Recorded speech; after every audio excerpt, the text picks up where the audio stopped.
27 देखिए, कह रहा है किसी समांतर चतुर्भुज ए बी सी डी के भुजाएं ए बी तथा ए डी क्रमशः 2x माइनस वाई प्लस 1/0 तथा x प्लस 3y माइनस 10/0 है तथा c का निर्देशांक दिया है, तो विकर्ण AC तथा BD का समीकरण निकालना है। बहुत ही सिंपल सा क्वेश्चन है, थोड़ा ध्यान से देखिएगा, आपको क्लियर हो जाएगा।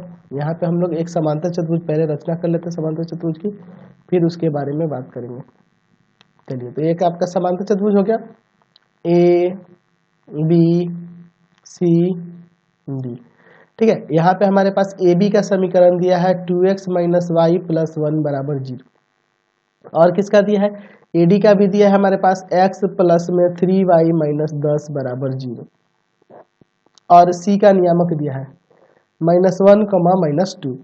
हमें विकर्ण एसी निकालना है और विकर्ण बीडी निकालना है, इन दोनों का समीकरण निकालना है, एसी विकर्ण और बीडी विकर्ण का। चलिए, तो बहुत ही सिंपल सा क्वेश्चन है, इसको देख लीजिए। यहाँ पे हम लोग एक काम करते हैं, यहाँ पे लिखते हैं माना ए बी सी डी एक समांतर चतुर्भुज है, समांतर चतुर्भुज है।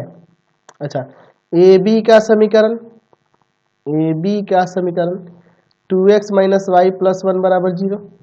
अच्छा, ए डी का समीकरण, ए डी का समीकरण दिया हुआ है जो क्या है x प्लस 3y माइनस 10 बराबर 0, ठीक है।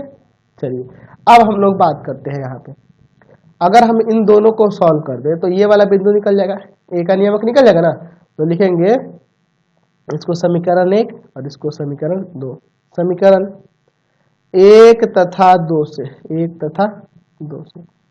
देखो ना, एक काम करते हैं, इसको पहले लिख लेते हैं 2x माइनस वाई प्लस 1 बराबर 0, और दूसरा है आपका x प्लस 3y माइनस 10 बराबर 0।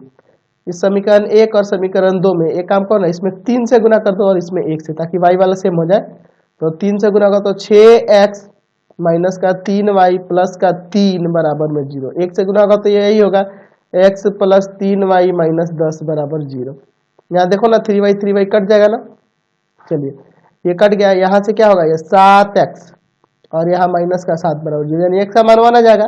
अच्छा, x का मान 1 यहाँ पे इसमें रख देते हैं, तो 1 इसके साथ घटेगा, माइनस का 9 उधर जाके प्लस का 9, 3 जाएगा भाग में, y क्या आ जाएगा 3।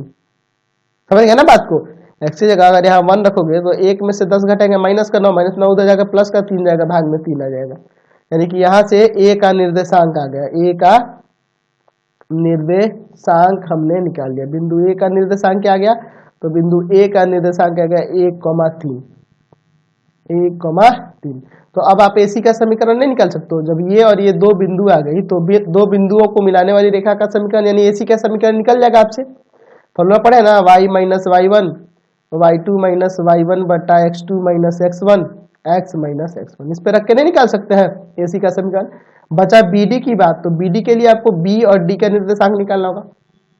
अच्छा, इस रेखा के समांतर इस रेखा का समीकरण क्या होगा, यहाँ लिख सकते हैं ना कि रेखा एडी के समांतर बीसी का समीकरण, रेखा ये आप कर लेना, ये मैंने छोड़ दिया है, एसी का समीकरण आप निकाल सकते हो।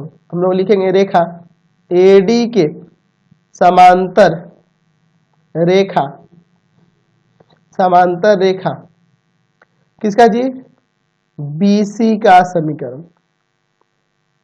समांतर रेखा बीसी का समीकरण क्या हो जाएगा आपका, तो x plus 3y plus k बराबर 0, यही ना लेंगे, मैं यहाँ खाली कॉन्स्टेंट ले लेंगे। अब चूंकि यह रेखा कहाँ से गुजर रही है, -1, -2 से, रेखा -1, -2 से गुजर रही है, गुजर रही है, यानी कि हो जाएगा x की जगह -1 और y की जगह -2 बराबर 0, -6 -1 -7 उधर जाके प्लस का 7, k का मान 7 आ गया।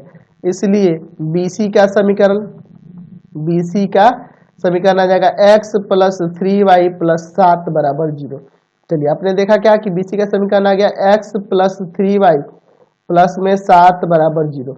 उसी तरह से AB के समांतर रेखा, इसका समीकरण निकाल देना 2x माइनस y, यही ना होगा, और यहाँ पे इसकी जगह कोई कांस्टेंट आ जाएगा, कोई कांस्टेंट हम लोग यहाँ पे मान लीजिए a मान लेते हैं बराबर 0।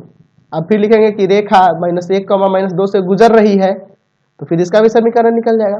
अब देखो, अब हम लोग BD का कैसे निकालेंगे, तो आप क्या करना, थोड़ा हिंट देते हैं आपको, इसको और इसको सॉल्व करेंगे तो इसका निर्देशांक निकल जाएगा, इसको और इसको सॉल्व करेंगे तो इसका निर्देशांक निकल जाएगा, फिर हम लोग BD का समीकरण निकाल देंगे, दोनों निर्देशांक आ जाएंगे तो इस फॉर्मूला पे रख के BD का समीकरण करेंगे। थोड़ा बड़ा है, आप लोग बनाओगे बन जाएगा ये, क्लियर है।